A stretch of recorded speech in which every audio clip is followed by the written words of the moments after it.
Hello, this is Retro Marky. I don't know whether you recognise this or not. Maybe one or two of you will. It's pretty rare.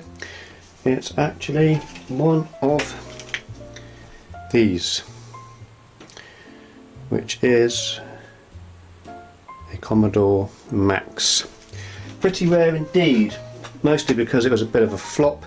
It came out after the VIC-20 and is partly sort of Commodore 64-ish compatible, although not really.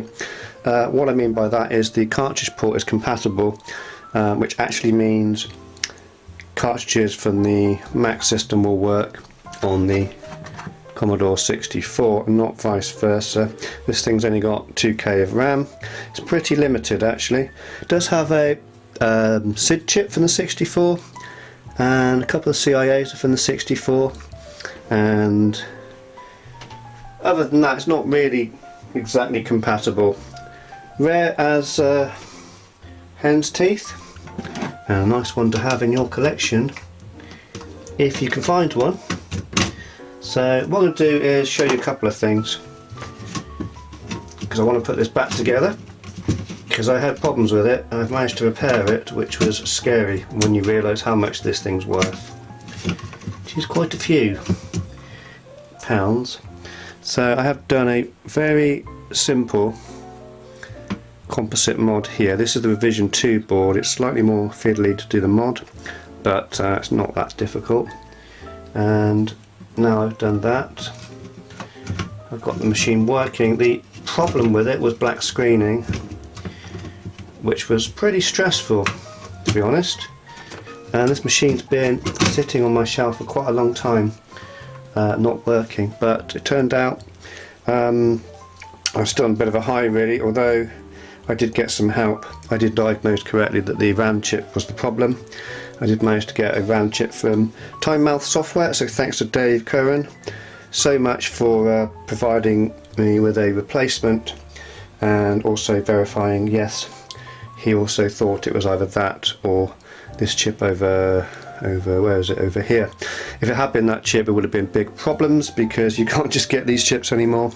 Luckily it was the RAM chip, and wow, it's working. It's been years, this has, and partly because I've just been too scared of the amount of money that it cost to fiddle with it without knowing exactly what I was doing, but I finally got to the end of that journey. So yeah, and what I'm going to do now is put it back together, probably for the last time. It'd be so nice to get this back as a machine and show you a couple of games, so I'll do that in a minute. And here she is in one piece, the machine herself. Rather good looking, I think.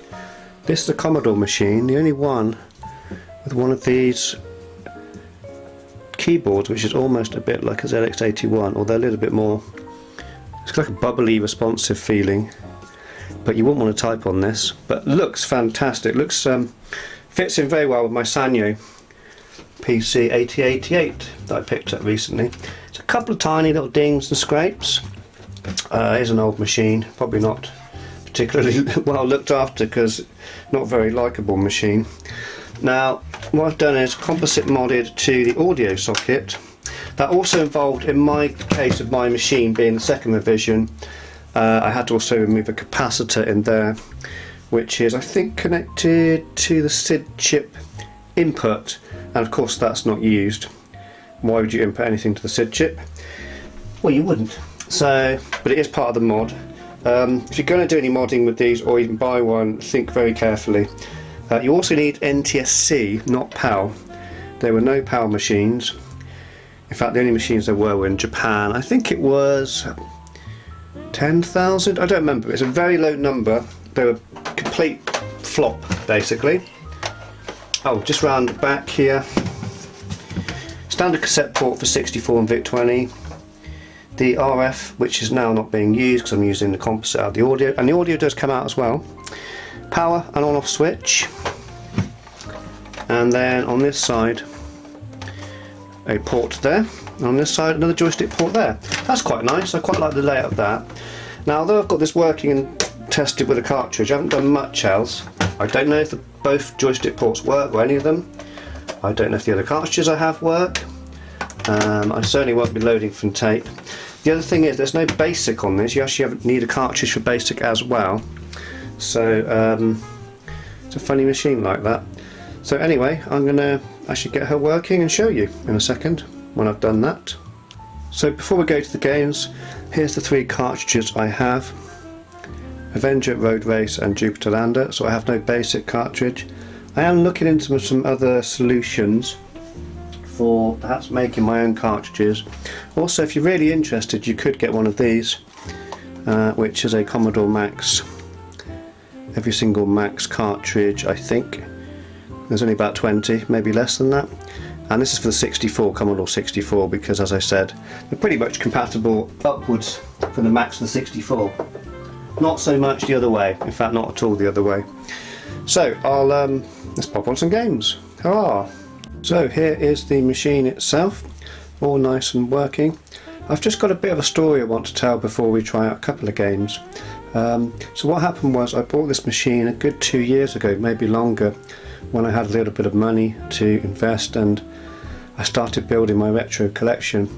Unfortunately, since then reality has kicked in and I've got not enough space and certainly not enough money to really have the collection I want.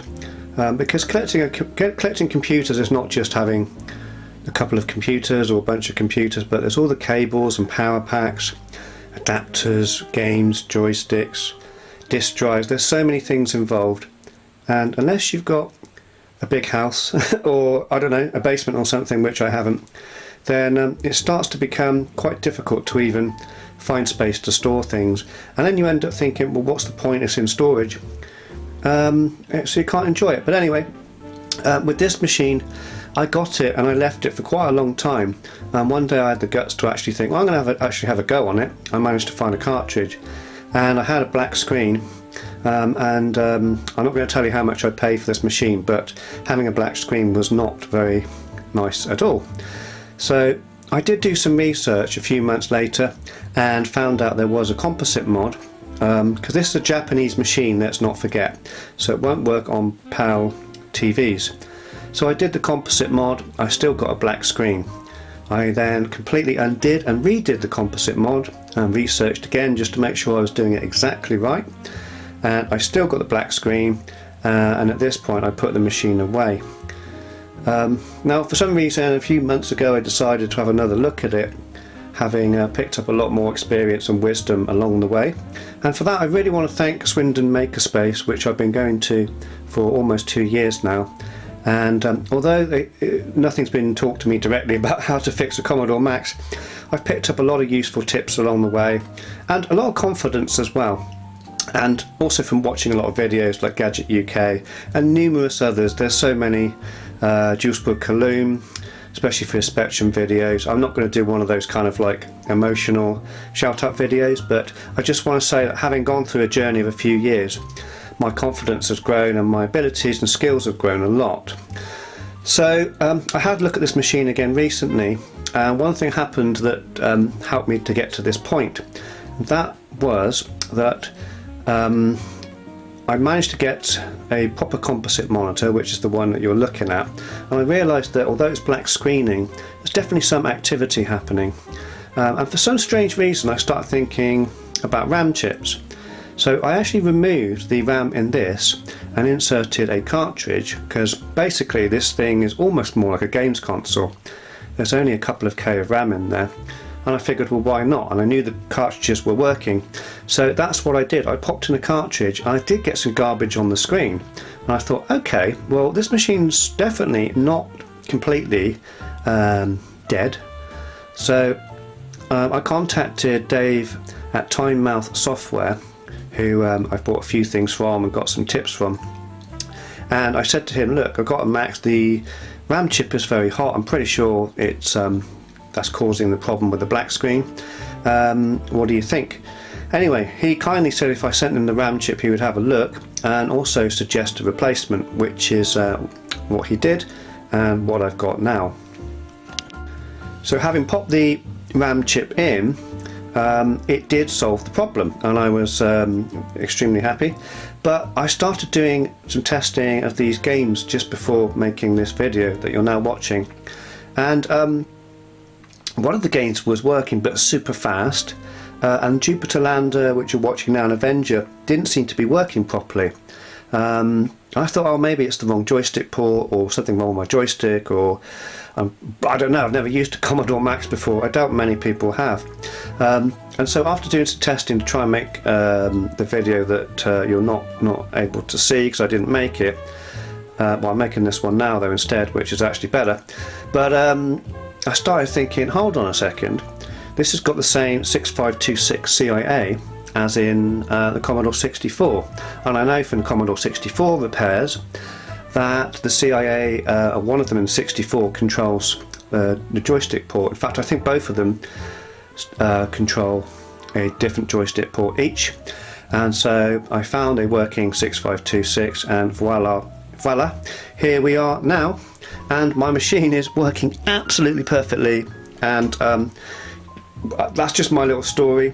So without any further ado, let's get on and check out some games.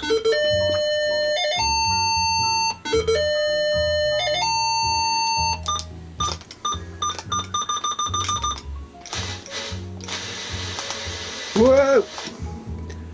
Okay, not very good at this one. I really like this one. You can get it on 64 and the VIC-20, I think. What I like about it is this bit here. I love the way that it scrolls, not scrolls, but it just jumps into a close-up.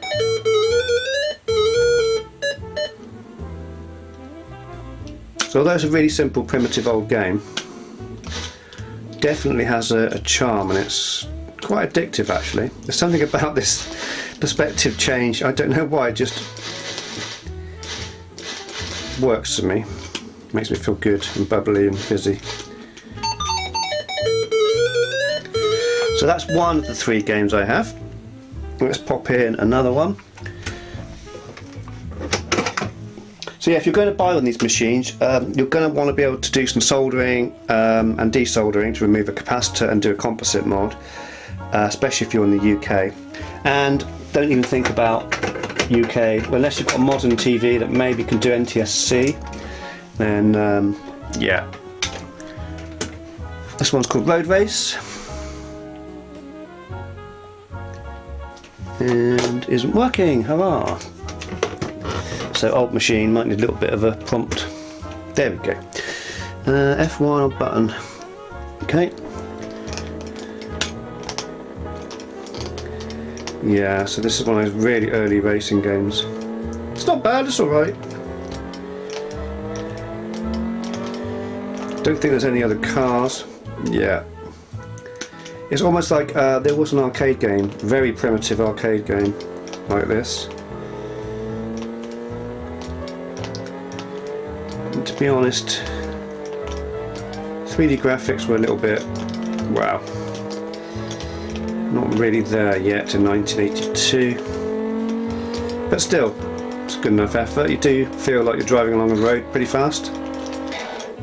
And I do like the crack on the screen there. And the only other game I've got, I've actually got the original box for that one. I want to show that off. Obviously it's all in Japanese, and these are pretty rare and hard to get actually, and not cheap, especially boxed like this with a manual. And the last one is probably my favourite, although I do like Jupiter Lander. It's called Avenger. Again, I think this is on all Commodore machines pretty much.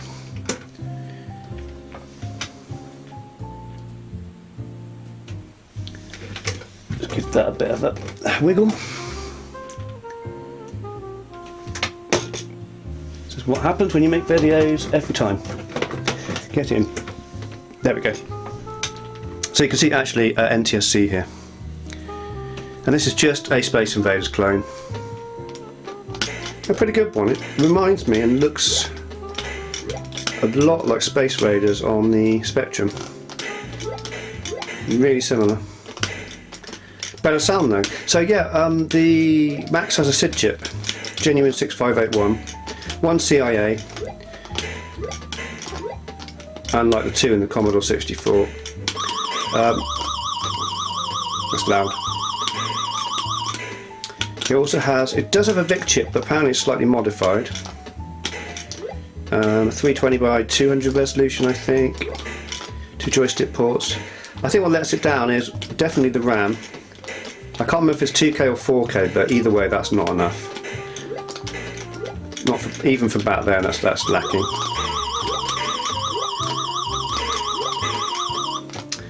And the keyboard also, I think, is the other disappointment.